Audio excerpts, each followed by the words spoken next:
All right, guys, Amy and Loie here, giving you your playful experiment for the week. And in case you don't already know how this goes, you do this with your partner who is in our group. No one can tell us, and we assign you a partner. So go look at the list for who you're with this month, and you guys get together on Zoom this week and do this playful experiment. I didn't even really tell Loie exactly how this is going to work, but I'm giving her a stack of books. Alrighty. All right, and you can pick any books out of your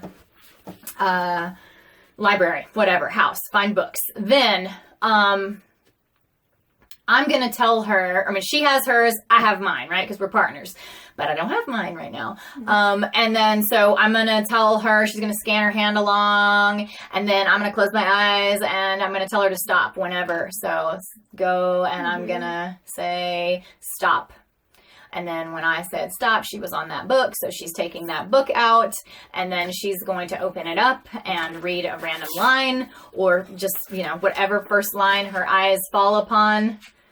And then this is like Bibliomancy. This is like having your deep inner soul told to you by the book, or like your fortune told by the book. But anyway, so go ahead. What is it?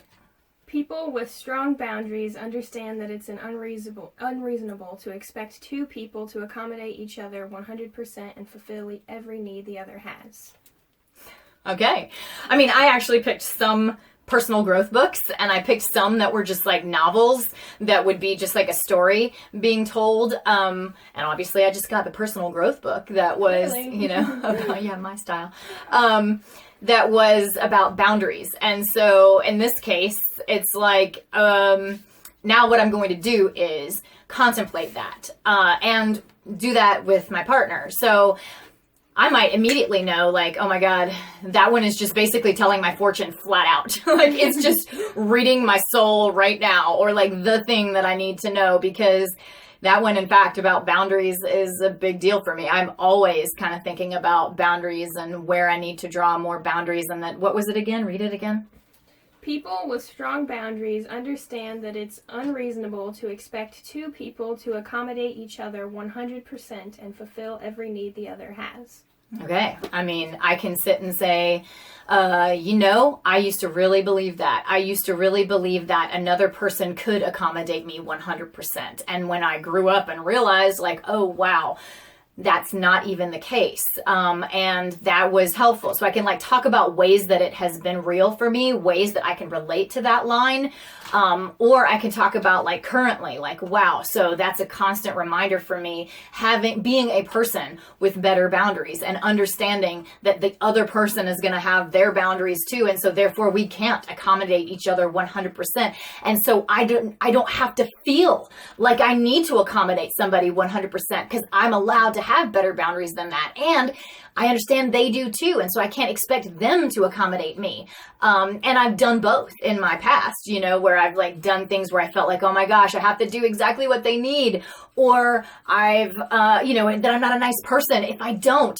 Or I've expected it from them, or it's like, we should be able to get along 100%. We shouldn't have any rubs. Why should we have any rubs? We need everything to work smoothly. So anyway, the point of this game is, and you're just basically getting to watch us play it, is to just see what comes out when you get a line. And it might be a totally different type of line. In fact, give me one of the novel books that's just like a... Okay, no, I'm going to do it. Okay. You tell me when to stop. So I could also just kind of do this. Okay. Yeah, tell me when to stop. Stop. Okay. Okay, Peggy looks at Marianne with a mischievous kind of giggling noise. Marianne sips her water calmly. Oh, no. You see what I'm saying? I do like water. Water's delicious. Okay, but come on, though. Peggy looks at Marianne with a mischievous kind of giggling noise. Marianne sips her water calmly. Just things like, y'all are going to get creative. And it may be just a total goof fest where you're